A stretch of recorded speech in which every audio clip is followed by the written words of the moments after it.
धन्य भावशील ज्याचे हृदय निर्मळ, पूजी प्रतिमेचे देव, संत म्हणती तेथे भाव, विधी निषेध नेनती एकनिष्ठा धरुणी चित्ते, पूजी प्रतिमेचे देव, संत म्हणती तेथे भाव, तुका म्हणे तैसे देवा, कोणे लागे त्यांच्या भावा, पूजी प्रतिमेचे देव, संत म्हणती तेथे भाव, विठाला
सरोजं सान्द्रलीलाम्बुदाभं जगन्नहितपानिं मण्डलं मण्डनानां तरुण तुलसीमाला कन्धरं कुञ्जनेत्रं सदयधवलहासं विठ्ठलं चिन्तयामि अलङ्कापुरी रम्ये सिंहासनस्थं पदाम्भोज तेजस्फुरति प्रदेशं विधीन्द्रादिदेवैः सदा स्तूयमानं समाधिस्थमूर्तिं भजे ज्ञानदेवं नमो सद्गुरु तुकया ज्ञानदीपा।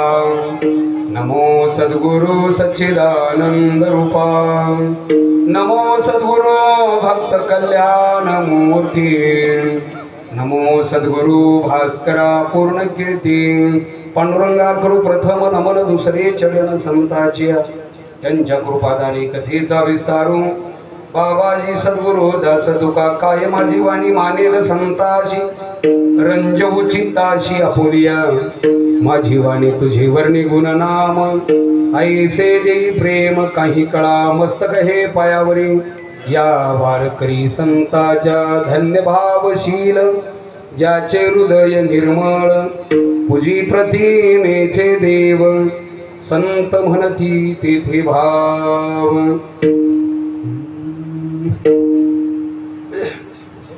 प्रस्तुत अनंत कृपा सिंधू पंढरीश परमात्म्याच्या असीम कृपेनं साईबाबांच्या असीम कृपेनं साधू संतांच्या आशीर्वादानं प्रतिवर्षाप्रमाणे चालत असलेला हा अखंड हरिनाम सप्ताह श्री साई संस्थान व गौशाळा कवठार संस्थानच्या वतीनं प्रतिवर्षी नामसप्ताहाचं आयोजन आणि याही वर्षी त्रितपपूर्ती महोत्सव सोहळा म्हणजे 36 वर्ष झाले. त्रितप वर्धापन दिनाला 36 वर्ष म्हणजे हे 36वा वर्धापन दिन आहे. म्हणजे त्रितपपूर्ती वर्धापन दिन आणि विशेषतः भगवान कृष्ण परमात्म्याच्या मूर्तीच्या प्राण प्रतिष्ठापनेचा हा हे 10वं वर्ष. या निमित्त समस्त सर्व कमिटी आणि सेवक यांच्याद्वारा हा चालत असलेला नामसप्ताह आणि या सप्ताहातील आज दुसरा दिवस. दुसऱ्या दिवसाचं पुष्प प्रभूचरणी समर्पित करण्याकरता आपण सर्वजण या ठिकाणी उपस्थित आहात आणि ही दुसऱ्या दिवसाचं पुष्प प्रभूचरणी समर्पित करण्याकरता ही माझ्याकडे आलेली सेवा आणि सेवेकरता निवडलेला अभंग संत श्रेष्ठ जगद्गुरु तुकोबराय यांचा हा दिडक्या पद्धतीचा अभंग असून या अभंगाच्या द्वारे जगद्गुरु तुकोबराय एका वर्गाला धन्यता देतात. ज्या अर्थी तुकोबराय एका वर्गाला धन्यता देतात किंवा तुकोबरायांची धन्यता प्राप्त करून घेण्याकरता तो साधक तो भाविक तो कसा असायला पाहिजे. कारण जगत ज्या अर्थी तुकोबराय धन्यता देतात मुळामध्ये धन्यता या शब्दाचा अर्थ असा होतो की एक तर उत्कृष्ट कार्य करणाऱ्याला धन्यता दिली जाते नाहीतर तळागाळाचं कार्य करणाऱ्याला सुद्धा धन्यता दिली जाते. धन्यता किती वेळा दिली जाते. एक उत्कृष्ट कार्य करणाऱ्याला नाहीतर अगदी अशोभनीय कार्य करणाऱ्याला सुद्धा धन्यता दिली जाते. जाते का नाही लक्षात घ्या. एखाद्यानं चांगलं काम केलंय कधीच पुस्तक हातात न घेणाऱ्या विद्यार्थ्यानं जर 98-99% घेतले किंवा रोज शेतामध्ये काम करून रोज आऊत हाणून जनावरं राखून जर एखादा विद्यार्थी 98-99% घेत असेल तर सगळ्याच्या मुखातून शब्द काही अरे रोज काम करायचा शेतामध्ये जायचा आणि एवढं काम करून 98% घेतले धन्य म्हणले याचं जीवन. आणि एखाद्या बाबानं शेतामध्ये राबून पोरग ठुलं नांदेडमध्ये मोठे गावकराकडे आणि त्यांच्याकडे ठेवून लाखो रुपयाचा खर्च केला आणि निकाल ऐकल्यानंतर म्हणजे 2 विषयात नापास झाला. लोक म्हणतील अरे एवढा खर्च केला तुझ्यासाठी आणि एवढा खर्च करून तू 2 विषयात नापास होतोस धन्य आहे तुझं जीवन. लक्षात आलं. म्हणजे चांगलं कार्य करणारा सुद्धा आणि तळागाळाचं कार्य करणारा सुद्धा धन्यता आहे. बरं चला मग धन्यता जर तुकोबराय देत असतील तर तुकोबरायला धन्यता म्हणजे धन्यता देणे याचा सरळ अर्थ सांगतो स्तुती करणे. सरळ अर्थ काय धन्यता देणे म्हणजे. पण काय झाले त्या धन्य ह्या शब्दाचा आपण चुराडा करून टाकला महाराज. शास्त्रामध्ये संत वाङ्मयामध्ये ज्या वेळेला धन्य शब्द आला ते धन्य शब्द कोणाला रस्त्यानं चालणाऱ्याला दिलाय का?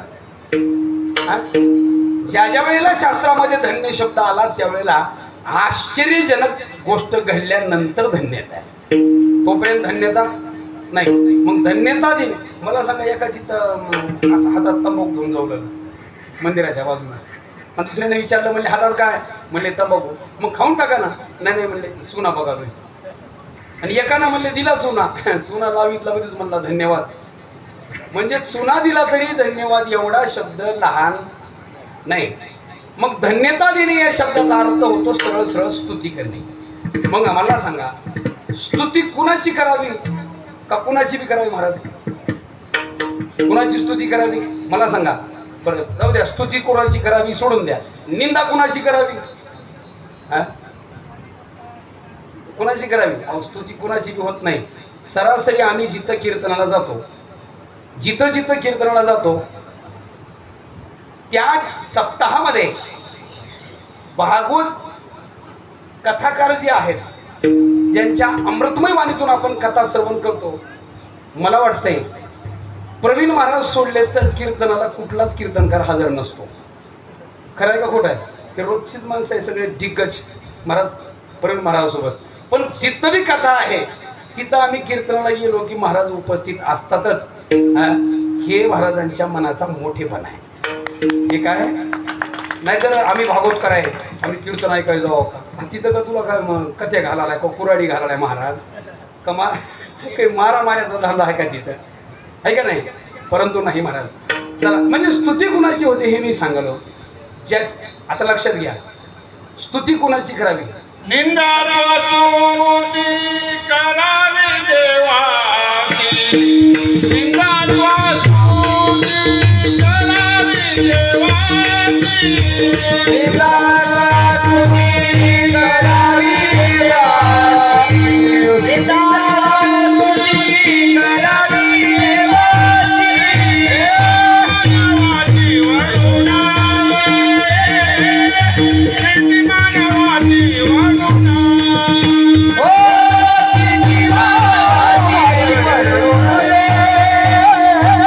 मानवाची वरुणा,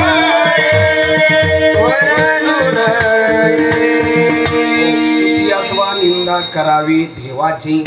स्तुती अथवा निंदा कुणाची करावी? देवाची म्हण. तुकोबराय म्हणाले तर आपले काही मनाचं काम.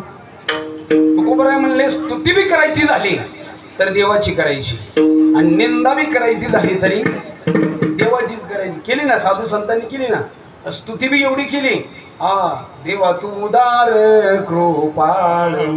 स्तुती बी केली महाराज, तुझं पाहता सामोरी दृष्टी न फिरे मागाय. बऱ्याच वेळा अशा अभंगातून आपल्याला सांगता येईल. स्तुती ही केली, आणि बिघडल्यावर धुंद झाला तुझा दरबार, पुण्यवंत पाताळ लोकी नेला, दारिद्र्य तू भाग्यवंत केला, चोरट्याचा बहुमान वाढविला, कीर्ती आव्हानाचा अपमान केला, धुंद झाला तुझा. एवढंच नाही, बिघडल्यावर आता मला सांगा, तुकोबरायांचा अभंग सगळ्यांना पाठ आहे, रोजच्या पाठातला आहे. सुंदर ते ध्यान उभे विठेवरी, हे तरी पाठ आहे की. जरी हे पाठ नसला तरी राजस सकुमार मदनाचा पुतळा, म्हणजे मला सांगा पाना फुटला की राजस सकुमार मदनाचा पुतळा. बिघडल्यावर ठाई ताची काळा अनादी बहु काळा, काय मनवोनी वेदा चाळा लावी लागे माय. म्हणजे अरे अरे बेटा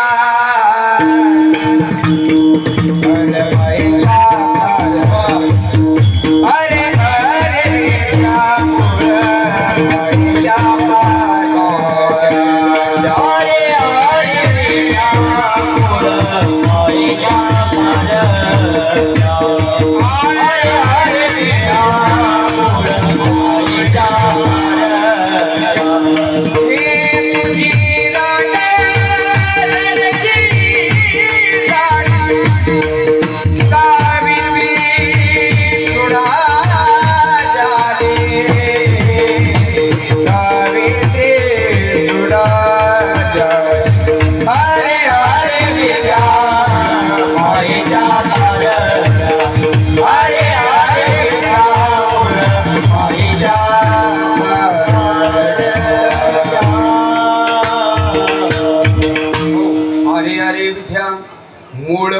कलेच्या कारट्या.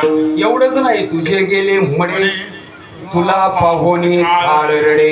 इथपर्यंत महाराज. म्हणजे मला काय सांगायचंय, स्तुती बी करायची झाली तर कुणाची करायची?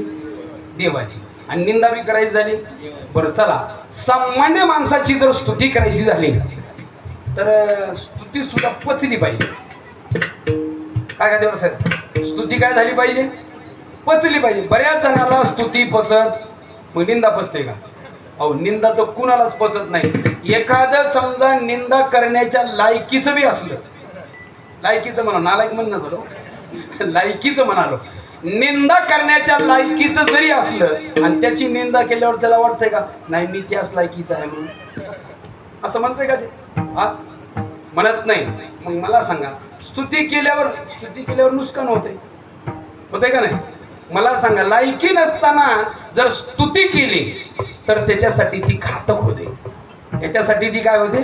बाधक. आता हे पोर आहेत, आता ह्या पोरांचं शिक्षण चालू आहे. कोणत्या संस्थेत? का हो, कुठली? हा, माहूर. आता हे पोरं जर समजा 1 वर्ष सरांकडे राहिले शिकायला आणि थोडं थोडं पकवाज वाजवा येऊ लागला हरिपाठा पुरता, आणि ते जावं गावाकडे सप्त्याला, आणि त्याच्या गावात कोणी वाजविणार नसावं, आणि त्यांना जर हरिपाठ वाजविला, प्रत्येक जण गावातलं म्हणतात काय पोरग मस्त वाजवायला, ते सगळं सोडून देतं आणि तेच वाजवीत बसते. कुठपर्यंत? हरिपाठापुरतं. म्हणजे मला सांगा, स्तुती केल्यानंतर समोरच्याचं नुकसान होतं म्हणून कोणाची स्तुती करायची नाही. कारण एखाद्याची स्तुती केली लायकीच नसू द्या, टाच टिकीत नाही. मला हे असं म्हणले, मोठ्या माणसाने केल्यावर तर मग सगळंच बिघडून गेलं. त्यात ज्याला निंदा सहन होते, लक्षात आलं का? ज्याला निंदा सहन होते त्याला स्तुती पचते, अन्यथा दुसऱ्याला स्तुती पचत.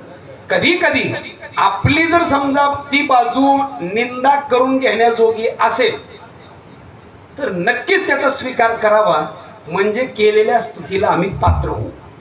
तोपर्यंत आम्ही पात्र होणार नाही. म्हणून स्तुती सामान्य माणसाची करायची. कारण का? स्तुती केल्यानंतर समोरच्याचं नुकसान होतं म्हणून स्तुती करायची नाही, आणि निंदा केल्यानंतर पाप लागतं म्हणून निंदा करायची नाही. कारण निंदा केल्यानंतर जे पाप लागतं त्या पापातून प्रायश्चित्त होण्याकरता दुसरं या जगामध्ये पुण्यच नाही. लक्षात आलं का? कुठलंही पाप केलं तर त्याला प्रायश्चित्त आहे, त्याच्यातून आपण मुक्त होण्याकरता आपल्याकडे काही साधनं आहेत. पण निंदा केलेल्या पापातून मुक्त होण्याकरता साधना नाही. मग म्हणले महाराज, आम्ही तर असं ऐकलं की या जगात कोणतंच पाप नामापेक्षा मोठं नाही. मग त्याच्यानं निंदा केल्याचं पाप जातं का? नाही. मग निंदा जर आपल्याकडून घडली असेल, आता आपल्याकडून घडलीच असेल की आपण काय सगळ्याची स्तुती करायला बसलो का?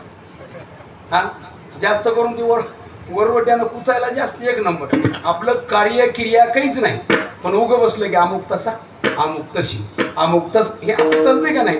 मग निंदेचं जर पाप घालवायचं असेल तर एकच पर्याय आहे. एक निंदक नांदेडमध्ये हुडकायचा, प्युअर निंदा करणारा नांदेडमध्ये हुडकायचा आणि शेजारला आणून ठेवायचा. कुठं आणून ठेवायचा? हा, बाजूला आणून ठेवायचा. मग तो काही नाही, तो रात्रंदिवस आपली निंदा करतो आणि आपल्याला पापातून मुक्त करतो, आणि आपलं सगळं पाप तो घेऊन जातो. कोण घेऊन जातो?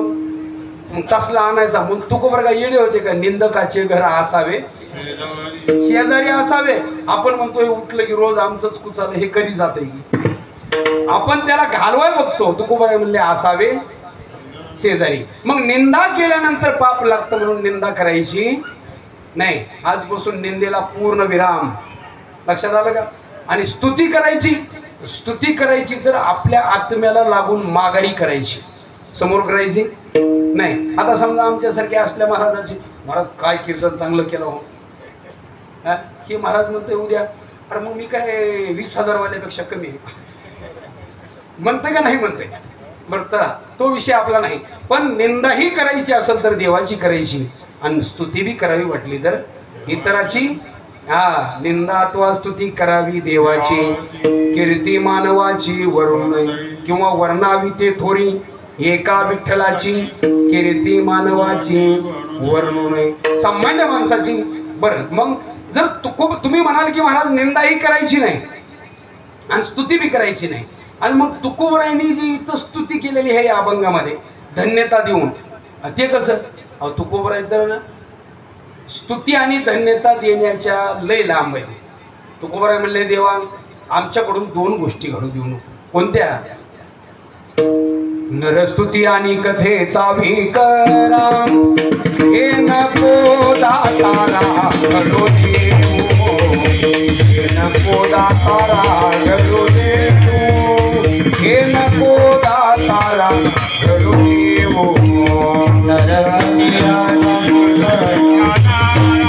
हे नको दातारा घडू देऊ, हे नको दातारा घडू देऊ, हे नको दातारा घडू देऊ. असते आवाज काढून टाकाले म्हणजे ह्यानंच वाटाले, माझा अंदाज आहे. हे समोरचे जर बेस आपल्याला मिळाले, हा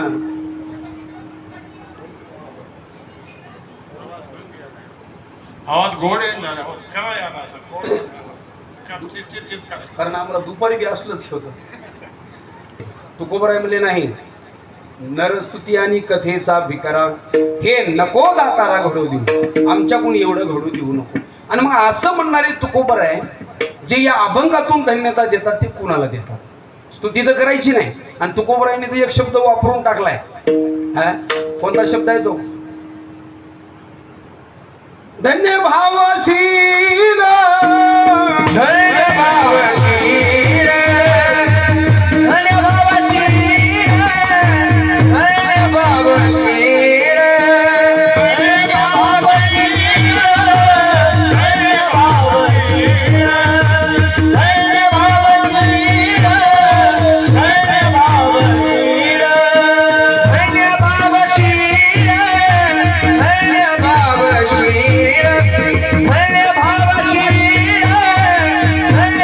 भावशील.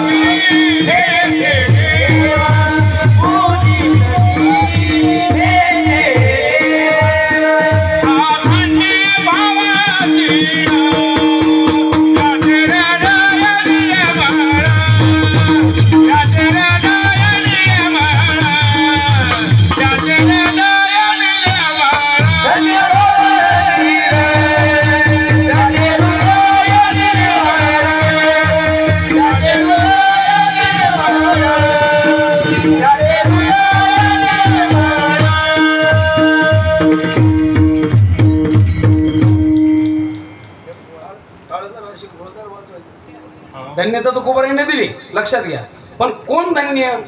ज्याचा भाव चांगला आहे तो धन्य, इतर धन्य नाही. बरं, मग कोण भाव म्हणजे? आता मला सांगा, भक्तीच्या क्षेत्रामध्ये नवविध प्रकारची भक्ती आहे.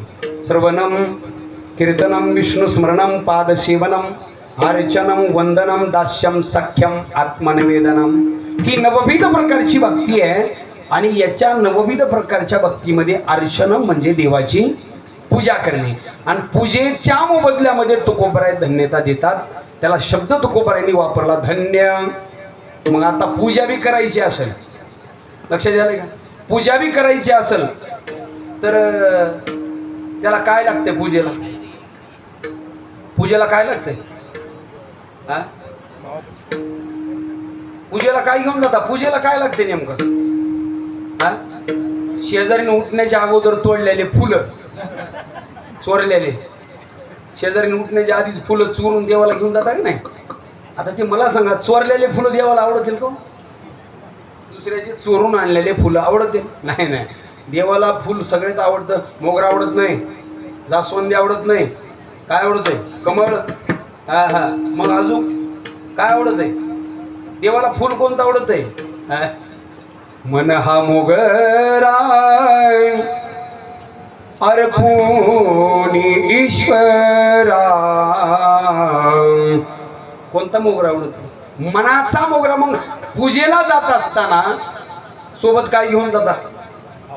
हा, सगळ्यात महत्वाचा विषय आहे. पूजेला जात असताना अमुक प्रकारचे फुलं, अमुक प्रकारचे वस्त्र, अमुक प्रकारच्या धूप, अमुक प्रकारच्या अगरबत्त्या, अमुक प्रकारचे तूप काही बी घेऊन जरी गेलं आणि जे सोबत घेऊन जायचंय ते जर सोबत घेऊन नाही गेलं तर ती साधना फलित होत नाही. मग सोबत जाताना काय घेऊन जायचंय?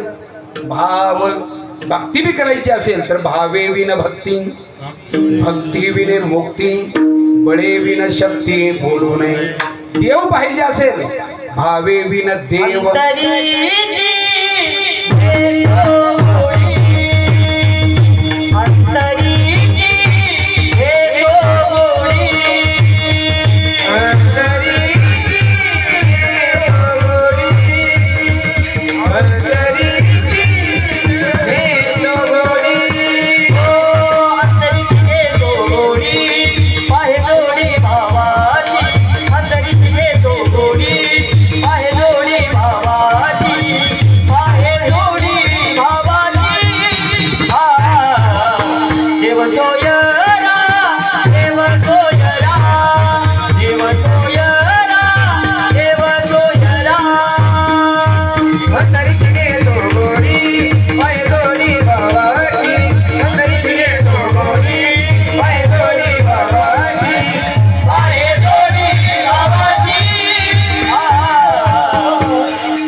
अंतरीची घेतो गोडी पाहे जोडी भावाची.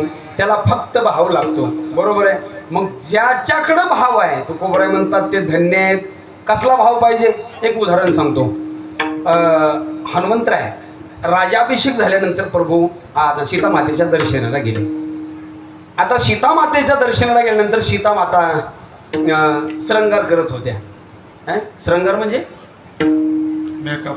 हा, श्रृंगार म्हणजे मेकअप हे लक्षात येतंय. पण मेकअप म्हणजे श्रृंगार होतो असं नाही. हा, म्हणजे सजत होत्या, तयार होत होत्या. आणि नेमकं हनुमंतराय जायला आणि सीतामातेनं आपल्या भांगेमध्ये थोडासा शेंदूर भरला. आणि शेंदूर भरल्यावर हनुमंतरायने विचारलं, म्हणले आई साहेब बऱ्याचशा गोष्टी मला माहित आहेत पण तुम्ही आज भांगेमध्ये शेंदूर भरलाय, काय कारण आहे? आता लहान मुलांनी काही प्रश्न विचारल्यावर सगळ्या गोष्टीचे उत्तर खरे द्यायचे असतात का? कधी कधी लहान मुलांना उत्तर देताना कधी कधी चुकीचे सुद्धा किंवा लबाड सुद्धा उत्तर द्यावे का नाही? लबाड सुद्धा द्यावे. पण लबाड आजकाल लेकरं लबाड द्याय का ना, सोक्ष मोक्ष लावायचे. एक लेकरू खेळत खेळत आपल्या घरी कपाट असतं ना, अलमारी, त्या अलमारीच्या जवळ गेलं आणि त्या मुलानं अलमारी उघडली. अलमारी उघडल्याबरोबर त्याच्या हाताला जे लागलं ते फोटो ठेवायचं अल्बम.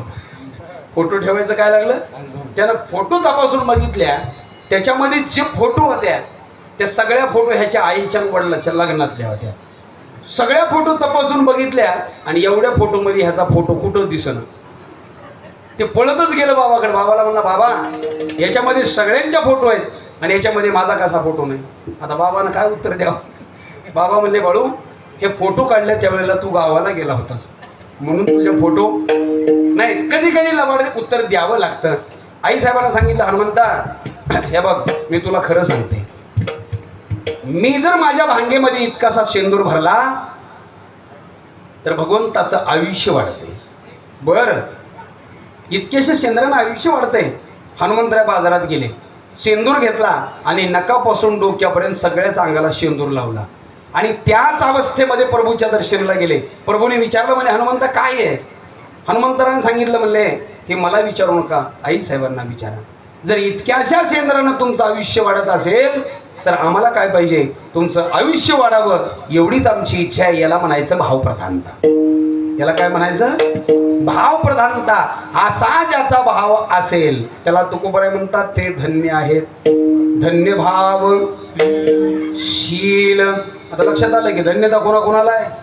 एक भावनेला, आणि दुसरी धन्यता ज्याचं शील चांगलं आहे. शील म्हणजे स्वभाव. शील म्हणजे स्वभाव. बरं चला, स्वभाव कसा असायला पाहिजे? अहो स्वभाव सुद्धा भावप्रधान असायला पाहिजे. स्वभावात काय असला पाहिजे? भाव असला पाहिजे ना. मग स्वभाव जर भावप्रधान असेल तर तुकोबराय म्हणतात ते सुद्धा धन्य आहेत. आता स्वभाव सांगतो, लक्षात घ्या. एक मिलिटरी मॅन रिटायर होऊन आले प्रवीण महाराज, आणि गावामध्ये आले, आणि गावामध्ये आल्यानंतर असं लहान मुलांना खेळू द्यायचं नाही, घाण करू द्यायचं नाही, कचरा करू द्यायचा नाही. समाजसेवा आमच्या डाकोरे पाटलावरी. अपंग माणूस सुद्धा असो महाराज, कुठल्याही सेवेसाठी उभं राहणं म्हणजे साधी गोष्ट नाही. चांगल्याला होईना झालंय, त्यांना होते म्हणजे. मग समाजसेवा करायचं त्यांनी ठरवलं, आणि लहान मुलांना नाही, तुम्हाला नाही म्हणलं, तिथल्या पोराली गर्दा करायचा नाही, इथं घाण करायची नाही, कचरा टाकायचा नाही. लहान पोरामध्ये एक मिटिंग झाली. पोरं म्हणले हा बाबा काल परवा आला, आतापर्यंत आपल्याला कोणी बोलत नव्हतं. आता हे बाबा काल परवा आला रिटायर होऊन, आणि आपल्याला कुठं खेळू देत नाही, बागडू देत नाही, काय करावं? बाकीचे पोरं म्हणले अरे मिलिटरीतून रिटायर होऊन आलेलं आहे, त्याचं काय करणार तू? नाही म्हणले, बघा म्हणले ह्याची एक बरं चांगलीच खोड मोडतो म्हणले. ते पोरग एके दिवशी काय झालं, मिलिटरी मॅन राशन भरण्याकरता किराणा दुकानावर गेले. आता पहिलं राशन आणायचं म्हणलं की त्याला करता पातेलं, कॅटली वगैरे असं घेऊन जावं लागायचं, आणि बाजारासाठी एक पिशवी. ते राशनच्या दुकानावर गेले, आणि राशन भरलं, आणि एका खांद्यावर बाजारची पिशवी, आणि एका हातामध्ये तेलाचं पातेलं. नेमकं ते पोरग त्याच्या घराला येताना वळणाचा रस्ता होता, नेमकं एका वळणावर जाऊन थांबलं, आणि मिलिटरी मॅन समोर आल्याबरोबर सावधान, असं सावधान म्हणल्याबरोबर मिलिटरी मॅननं तेलाचं पातेलं फेकून दिलं, बाजारची पिशवी फेकून दिली, सावधान त्याच्या इशाऱ्यात उभे राहिलं. याला म्हणायचं स्वभाव. रिटायर होऊन जरी आलं तर शब्द, सावधान शब्द ऐकल्याबरोबर त्या सावधानतेच्या इशाऱ्यात उभे राहणं, याला काय म्हणावं? स्वभाव. मग असा ज्याचा स्वभाव असेल, मला सांगा, आता आपले लहान मुलं हे 5वी 7वी 8वी 10वी पर्यंतचे, शाळेला जायला जर उशीर झाला असेल आणि तिकडं जर प्रार्थना चालू झाली तर लेकरं डायरेक्ट जाऊन प्रार्थनेमध्ये उभं राहतात का? नाही. राष्ट्रगीताचा शब्द कानावर पडल्याबरोबर जाग्यावरच उभं राहून त्याचा सन्मान करणं, याला म्हणायचं स्वभाव. काय म्हणायचं? नाही तर काही गदडे यार जाऊ दे रे चल म्हणून तसेच निघत. आता ते कुठल्याच मापात नसते, त्याचा विषय सोडून द्या. बरं जे सभ्य आहे, ज्याची निष्ठा आहे, ते बरोबर लेकरं जाग्यावर थांबले. अहो काल परवा आम्ही एक व्हिडिओ बघितला, एक वेडा माणूस अंगावर कपडे फाटके असलेला जनगण चालू झालं की जाग्यावर असा उभा राहतो. माणसं येडे म्हणजे काय सगळे अंगाने येडे नसतात, काही असे झालेत, काही देशसेवेत झालेत, काही समाजसेवेमध्ये झालेत. त्याला मी येडच म्हणणार का? तुकोबराय सुद्धा म्हणले आम्ही येडेच. आम्ही कोण? आम्ही बी येडेच.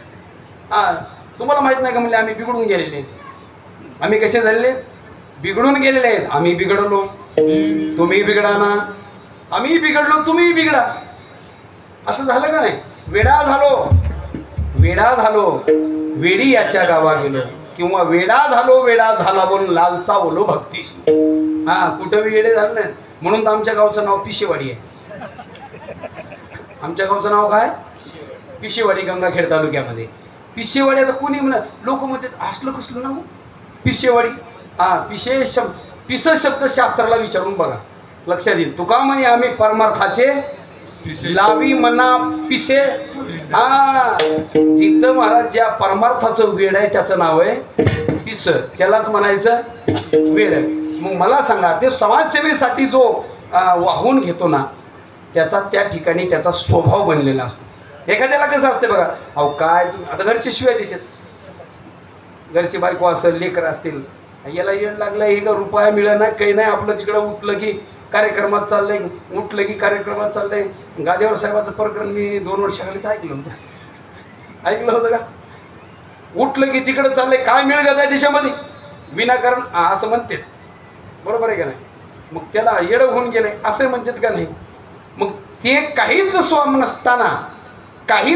नसताना जो काम करतो ना, तो त्याचा स्वभाव बनलेला असतो. आणि असा ज्याचा स्वभाव असेल तुकोबराय म्हणतात ते धन्य आहेत, धन्य भाव शील आणि ज्याचे हृदय निर्मळ. आता स्वभाव सांगतो, 1-2-3 गोष्टी सांगतो म्हणजे चलच. आपल्याला काय झालं, वेळ झालाय. तिथं बी असं झालं, 2 ते 4 कीर्तन होतं आणि टाळकरी आले 2:45ला. भजनच सुरू नाही. मी 3ला विना घेतला. कसं तरी काढता 4:15 झाले. तिथून पुन्हा इथे यायला असली वेळ झाली. आज बी आपल्याला इथं थोडा वेळ झाला. चला, एक स्वभाव असा आहे की एक स्वभाव बदलतच नाही. 100 महाराज नाही, तुकोबराय येऊन गेले, ज्ञानोबरायापासून निळोबरायापर्यंत सगळे येऊन गेले का नाही? बरं, आमच्या इकडं मोतीराम महाराज, माधवबापासून मोठे महाराज मारुतराव महाराजापर्यंत सगळे येऊन गेले. एवढे महात्मे येऊन गेले, पण काही स्वभाव बदलले नाही. कीर्तनाला येऊन टाळ घेऊन जाणं म्हणजे वाजून घेऊन जाणं असं म्हणाले. म्हणजे असं आहे का नाही? स्वभाव बदलत, एक स्वभाव कसाच बदलत नाही. मग त्याला आपल्या व्यवहारामध्ये मन आहे बघा, जित्याची खोड. हे स्वभाव बदलत नाही. एक स्वभाव बदलत राहतो, सारखा बदलत राहतो. कसा बदलतो? अहो, काल परवा हे पिऊन पडत होतं, काल परवा, पण चांगल्याच्या संगतीत गेलं बघा. आता एवढी माळ घालून रात्रंदिवस नामस्मरण करायला, बदलला का स्वभाव? चांगल्याच्या संगतीमध्ये गेला की वाईट असणारा स्वभाव बदलतो. आणि एक स्वभाव